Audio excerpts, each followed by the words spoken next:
অস্বাভাবিক পরিস্থিতি হলে হাত নয় বুক লাগাতে হবে। আমি কেন বলি, 2022 সালের 22শে মে দারুল উলুম দেওবন্দের পাশে ওসমানী ঈদগাহ ময়দান কওমি একজেহেতি কনফারেন্স। কেন একজেহেতি কনফারেন্স? বাবরি মসজিদ ভেঙে দিয়েছে, আরো বিভিন্ন মসজিদের নিচে শিবলিঙ্গ আছে, কুতুব মিনারের নিচে আরেকটা কিছু আছে, এ জাতীয় কথা বলে মামলা মোকদ্দমা করি ভারতের বুকে ইসলামকে নিঃশেষ করে দেওয়ার চক্রান্ত চলছে। এবং দারুল উলুম দেওবন্দকে বলা হচ্ছে অবৈধ প্রতিষ্ঠান। তখন ওলামায়ে দেওবন্দ মনে করলেন এই মুহূর্তে আর বসে থাকার প্রয়োজন নাই, ডুবতে হয়ে তিনকা কা সাহারা। মানুষ যখন ডুবে যায় এভাবে হাত দেয়, একটা লতা পাতাও যদি পাওয়া যায়, এটা হচ্ছে critical juncture of the situation, পরিস্থিতির প্রেক্ষাপটে যদি প্রয়োজন হয়। হযরত মাওলানা আরশাদ মদনী সাহেব একই খানদানের, তিনি সৈয়দ সাদাতুল্লাহ আমিরে জামাত ইসলামের সাথে হাত মিলিয়েছেন, বুক মিলিয়েছেন। আমিরে বেরলভি জামাত মাওলানা তকির রেজা বেরলভির সাথে হাত মিলিয়েছেন, বুক মিলিয়েছেন। শিয়া মুজতাহিদের স্টেজে এনেছেন, দারুল উলুম দেওবন্দের মেহমানখানিয়া চা খাওয়াইছেন।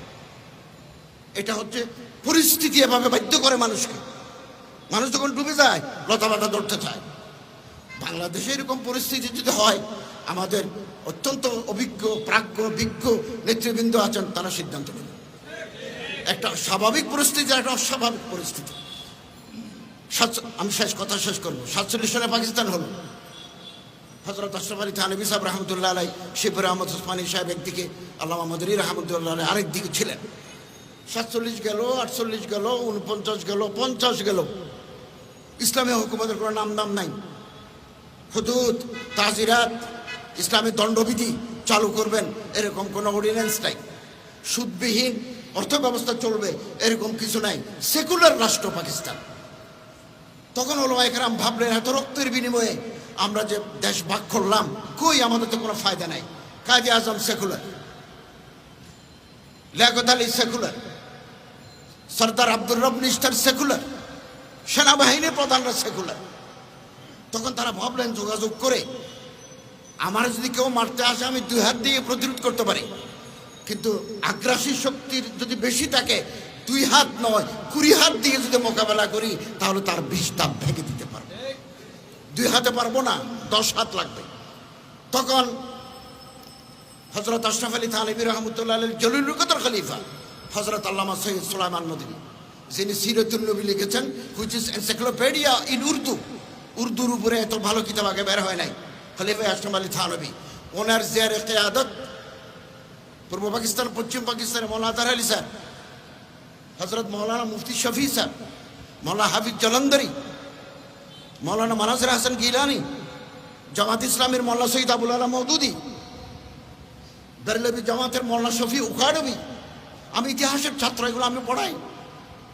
উখাড়বি, দরগা শরীফের মোতোয়াল্লিরা, শিয়া মযহাবের মোতোয়াল্লিরা 21, 22, 23 জানুয়ারি 1951 সাল করাচিতে 4 দিন ব্যাপী বৈঠক করে তারা 22 দফা রচনা করলেন। আপনি গুগলে টিপ দেন না মোবাইলে, 22 পয়েন্টস অফ ওলামা পাবেন।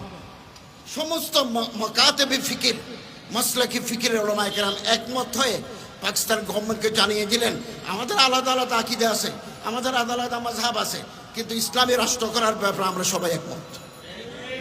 56 সালে শাসনতন্ত্র রচিত হয়েছে, মেজর জেনারেল ইস্কান্দার মির্জার কারণে সেটা সফল হয় না, স্থগিত করে দিচ্ছেন। 51 সালে 22 দফা ওলামায়ে কেরাম না করলে পাকিস্তান ইসলামী রাষ্ট্র করা ওলামায়ে কেরামদের মেহনত নষ্ট হয়ে যেত। আমি মৌলানা খালেদ সাইফুল্লাহ সাহেব এবং মৌলানা গাজী আতাউর রহমান সাহেবের বক্তব্য সাথে সম্পূর্ণ একমত, প্রতিটি অক্ষরের সাথে আমি একমত। ইসলামী আন্দোলন জাতীয় রাজনৈতিক দল, অতএব তাদের দৃষ্টিভঙ্গি বড় হতে হবে। Must be broad hearted and outlook, দৃষ্টিভঙ্গি প্রসারিত হতে হবে।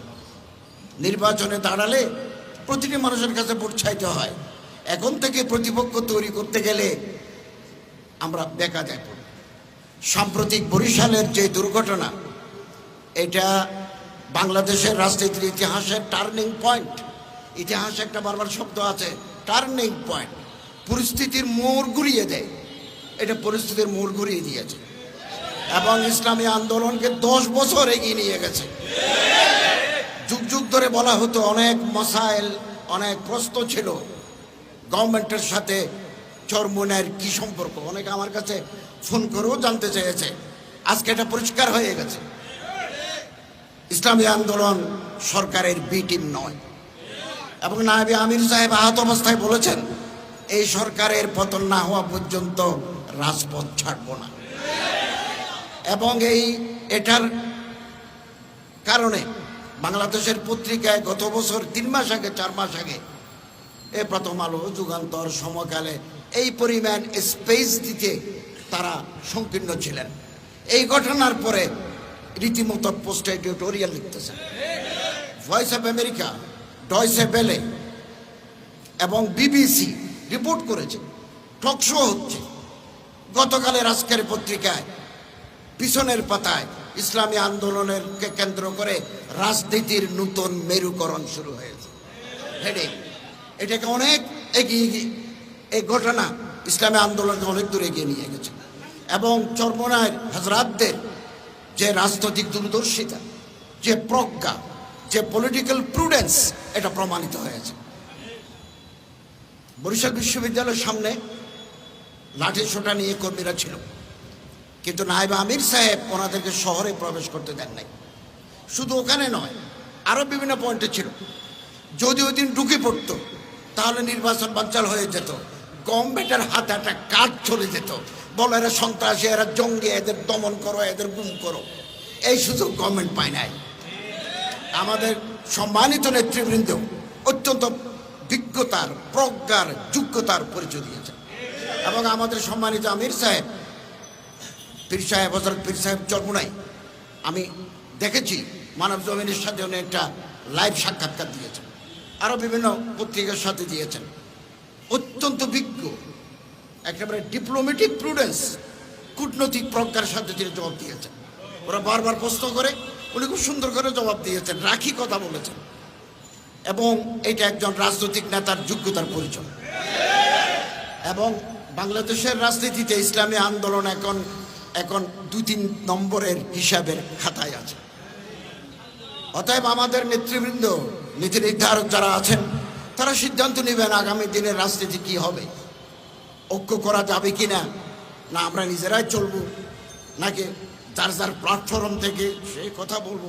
এটা আমাদের নীতি নির্ধারকরা সিদ্ধান্ত নেবেন, আমি মেনে নেব। এই 19-20 সাল করোনা, মসজিদে জুমা হবে কিনা, পাকিস্তান গভর্নমেন্ট অর্ডার দিল 3 জনে জুমা পড়বে অথবা জুমা পড়বে না, এই সেই। कराची दारुल उलूम में तारीख अपने आप को दोहराती है, तारीख अपने आप को दोहराती है, history repeats itself. Karachi Darul Uloom में शेखुल इस्लाम तकी उस्मानी ज़ेर क़यादत जमात इस्लामी पाकिस्तान अमीर, बेरलवी जमात अमीर मुफ्ती मुनीब हसन, शिया মাজারপন্থী বিভিন্ন মক্তবে ফিকের লোকেরা করাচি দারুলে বসে করারদাদ তৈরি করলেন এবং পাকিস্তানের প্রেসিডেন্ট ডক্টর আলভির কাছে দিলেন জুমা মসজিদ খোলা রাখতে হবে। ইসলামী আন্দোলন তার প্রতিষ্ঠার লগ্ন থেকে নিজের অঙ্গ সংগঠনের মাধ্যমে সাংগঠনিক প্রক্রিয়া আমরা এগিয়ে যাচ্ছি, আগামী দিনেও আমরা এগিয়ে যাব। আমরা কারোর পকেটের ভিতরে ঢুকে আমরা আমাদের স্বকীয়তা নষ্ট করতে পারি না, কিন্তু আমাদের লক্ষ্য অর্জনের পথে যদি কারো হাত ধরতে হয়, সাময়িকের জন্য এই হাত ধরার মানসিকতা আমাদের থাকতে হবে। আল্লাহ তাআলা এই মোবারক জামাতকে পায়ে তকবীর পর্যন্ত পৌঁছান। বরিশালের ধাক্কা আমাদের ভিতরে নতুন চেতনা জাগ্রত করেছে। আল্লামা ইকবাল বলেন, খুদা তুঝে কিসি তুফা সে আশরা করতে, ঘূর্ণিঝড় লাগবে, এখন তো একটা ঘুষি মারছে যে আগামী দিনে শরীর থেকে কল্লা জুদা করে দেবে। खुदा तुझे किसी तूफान से आशा ना कर दे, तूफाনের সাথে তোমার পরিচয় আল্লাহ করুক। কেন? কে তেরে বাহার কে মৌজো মে ইসতিরাফ নেই। আমাদের যে দরিয়া আছে ইমানের দরিয়া, ঢেউ নাই, ঢেউ নাই। এই ঢেউ তৈরি করতে হবে একের পর। পৃথিবীর ইতিহাসে কোন কর্তৃত্ববাদী সরকার আপোষে ক্ষমতা ছেড়ে দেয় নাই। কেউ যদি মনে করে সুষ্ঠু নির্বাচন দিলে তো আমি জিরো, তিনি কোনোদিন সুষ্ঠু নির্বাচন দেবেন না। আগামী 6 মাস, আগামী 1 বছর বাংলাদেশের ইতিহাসে অনেক নতুন নতুন ঘটনা ঘটতে যাবে। কি হয় আল্লাহ তাআলা ভালো জানেন। ইন্টারন্যাশনাল পোলারাইজেশন, বাংলাদেশের মেরুকরণ কোথায় গিয়ে দাঁড়ায়, আমরা আমাদের সম্মানিত নেতৃবৃন্দের উপর অগাধ আস্থা রাখি। ওনারা যুক্তিসঙ্গত কওম ও জাতির মাফাত হয় এরকম সিদ্ধান্ত নেবেন।